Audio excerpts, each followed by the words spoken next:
যেমন ভারত যখন আমাদের সার্বভৌমত্ব নষ্টের হুমকি দেয়, তখন আমাদের সেনা প্রধানের উচিত সেই হুমকির শক্ত জবাব দেওয়া। কিন্তু তিনি তা না করিয়া বরং ভারতের হুমকি আমাদের কাছে প্রচার করেন। কি আজব তামসা! দেখেন তার বক্তব্যে তিনি কি বলছেন। তিনি বলছেন নির্বাচন না দিলে আর তার কথা না শুনলে নাকি দেশের সার্বভৌমত্ব বিপন্ন হবে। তো আপনারা কি প্রশিক্ষণ নিছেন? কি জন্য প্রশিক্ষণ নিছেন? দেশের জন্য প্রাণ দেওয়াই তো আপনাদের কাজ, এটা শপথ। সার্বভৌমত্বের হুমকি নিয়ে শঙ্কা প্রকাশ করা আমাদের মতো নাদান সিভিলিয়ানদের কাজ। সেনাবাহিনী জনসম্মুখে সার্বভৌমত্বের হুমকি প্রকাশ করাটাই যে সার্বভৌমত্ব বিনষ্ট করা সামিল, তা আমাদের এই জেনারেল ওয়াকার বুঝে না। যুদ্ধ করার কোনো ফিজিক্যাল ফিটনেস নাই, না আছে মানসিক শক্তি। শুধু ইন্ডিয়ার ইশারায় তোতা পাখির মতো কথা বলতে শিখেছে ওয়াকার সাহেব, আর ইটি টাকা পয়সা দিয়ে লেসপেন্সার পালিচ্ছে আমাদের পিছে লাগানোর জন্য। অন্যদিকে জাতীয় নিরাপত্তা হলে সার্বভৌমত্ব ক্ষতিগ্রস্ত হইতে পারে এমন সম্ভাবনা যেন তৈরি না হয়, সেই লক্ষ্যে কাজ করা। জাতীয় নিরাপত্তা হইলেও এটা একটা সিভিলিয়ান লেড প্রসেস, যেখানে দুইটা দেশ তাদের আভ্যন্তরীণ, বাহ্যিক এবং পারস্পরিক নিরাপত্তা ইস্যুগুলো নিয়ে আলোচনা করে।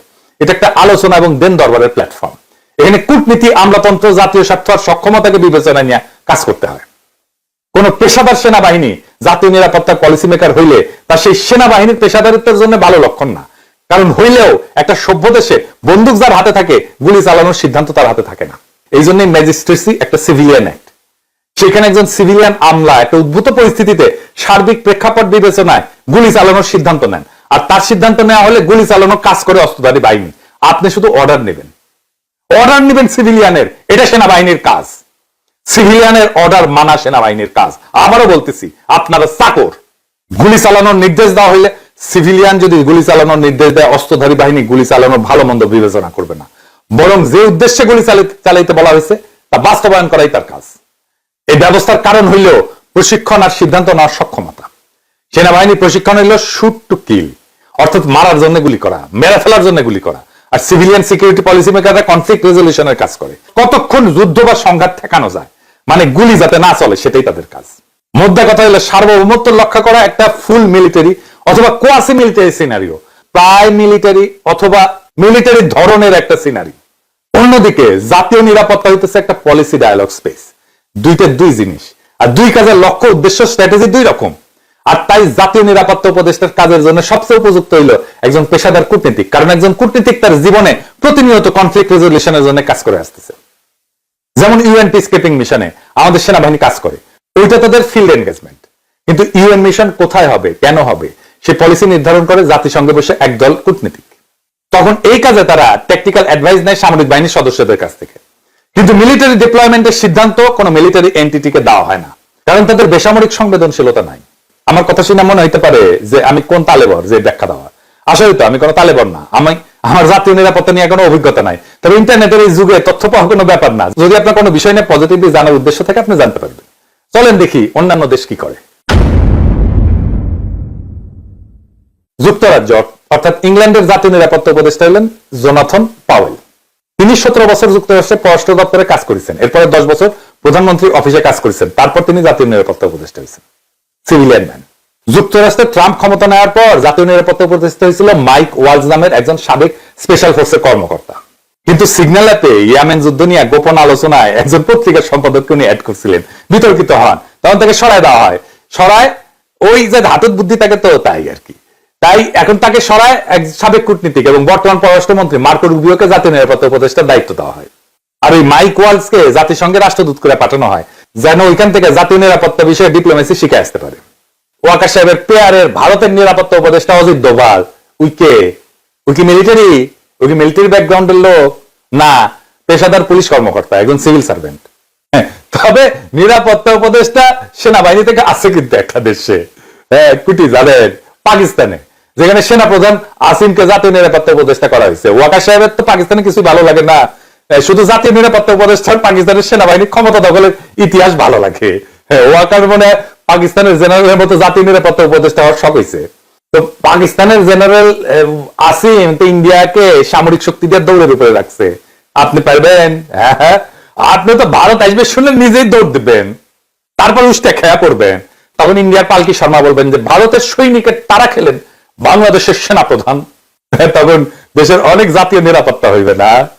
ডক্টর খলিল একজন ট্রু ন্যাশনালিস্ট, আর এইটাই ইন্ডিয়ার ভাবায়। তাই তার চারিদিক থেকে চ্যাপে ধরেছে। দেখেন যে কয়টারে চ্যাপে ধরবে বিএনপি, কচুক্ষেতি আর ইন্ডিয়া, সেগুলোই ট্রু ন্যাশনালিস্ট। মাথায় রেখেন। আপনি দেখেন আসিফকে ধরিছে না বিএনপি আর ইন্ডিয়া, নাইটকে ধরিচ্ছে না, একই কারণ।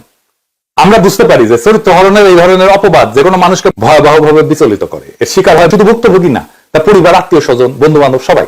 আমি আহ্বান জানাবো ডক্টর খলিলের পরিবার, বন্ধুবর্গ তার পাশে যেন আরো দৃঢ়ভাবে দাঁড়ান। এটাই সময় ওনার পাশে দৃঢ়ভাবে দাঁড়ানো। যার পিছে কচুক্ষেতি লাগবে তার পিছে দৃঢ়ভাবে দাঁড়াবেন, কারণ কচুক্ষেতি একজন ইন্ডিয়ান গু গু গু গু সলিড গু না।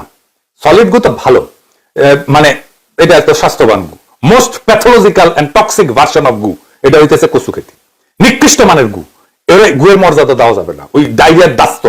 ওর সাথে রিলেটেড যে প্রত্যেকটা ইন্ডিয়ান মাল, ইন্ডিয়ার স্বার্থ রক্ষার বাংলাদেশি এজেন্ট। খলিল ভাই, আপনি একজন দেশপ্রেমিক, দৃঢ়চেতা, সাহসী পুরুষ।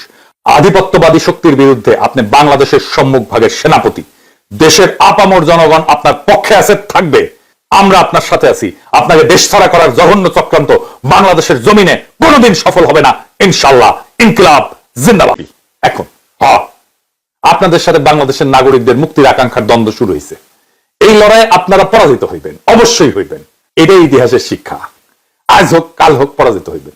ইন্ডিয়ান সালসা খাইয়া যারাই বাংলাদেশের রাজনীতি করতে আসবে ধ্বংস হয়ে যাবে। যেই আসুক, যত বড় দল আসুক, মাথাতে রেখেন, কামে দিবে। যত কৌশল নেন আমাদের বিরুদ্ধে, কোনটাই কোনো কাজে দিবে না, কোনটা কোনো কাজে দিবে না। বিএনপির স্ট্র্যাটেজিস্ট হয়েছে কে জানেন? জানেন কে স্ট্র্যাটেজিস্ট? হাজেন, এটা মজার জিনিস। বিএনপি স্ট্র্যাটেজিস্ট হয়েছে এখন বাংলাদেশে রয়ের সাবেক স্টেশন চিফের পোলা চন্দন নন্দী। সে ঠিক করে দেয় কোনটা নিয়ে বিএনপি মাঠ গরম করবে। তার একটা বালসাল পোর্টাল আছে, নর্থ ইস্ট নাকি বালসাল, ওই ইন্ডিয়া থেকে ওই পোর্টালে একটা লেখা দেয় হুক্কা হুয়া কবে। আর ইডি থেকে বিএনপি, আওয়ামী লীগ, কচুক্ষেতি আর ওয়াকার একটা লাইন বাই লাইন পইরা ক্যা হুয়া করবে। আপনি দেখেন, মিলে দেখেন আমার কথা ঠিক কিনা, মিলে দেখেন। এটি দেশে দেন না হুক্কা হুয়া আর ক্যা হুয়া। আগে চন্দন নন্দীর নতুন কেরা উঠেছে সেটা দেখি। গত কয়েক সপ্তাহ ধরে এই চন্দন নন্দী ওর নর্থ ইস্ট নিউজের এই রয়ের অর্থায়নে প্রকাশিত এটা পোর্টাল কিন্তু বাংলাদেশের জাতীয় নিরাপত্তা উপদেষ্টা ডক্টর খলিল রহমানের বিরুদ্ধে একের পর এক প্রতিবেদন আর নিবন্ধ লেখা অপপ্রচার চালায় যাচ্ছে। এর প্রধান কারণ ইন্ডিয়ার স্বার্থের বিরুদ্ধে সবচেয়ে সক্রিয় ভূমিকা পালন করতেছে প্রবল বাংলাদেশপন্থী ডক্টর খলিল। আমি তো ওনাদের ব্যক্তিগতভাবে চিনি, আমি তো জানি উনি কি জিনিস। ওরা তাকে ডেঞ্জারাস ম্যান বলে অভিহিত করছে। এই প্রোপাগান্ডার অসৎ উদ্দেশ্য হচ্ছে ডক্টর খলিলকে মানসিক চাপে ফেলা, দেশ থেকে বাধ্য করা। এবং এই জন্যই বিএনপি এটা তুলে ধরেছে, ডক্টর খলিলের পদত্যাগ দাবি করেছে বিএনপি। বুঝেছেন? ওই চন্দন নন্দী এই উটি থেকে স্ট্র্যাটেজি দিছে, বিএনপি এটা খাইছে। এটাই বিএনপির সাথে রয়ের আন্ডারস্ট্যান্ডিং, বুঝছো? নর্থ ইস্ট নিউজের 11 এপ্রিল তারিখে চন্দন নন্দী একটা অপতথ্যমূলক মিথ্যা রিপোর্ট প্রকাশ করে।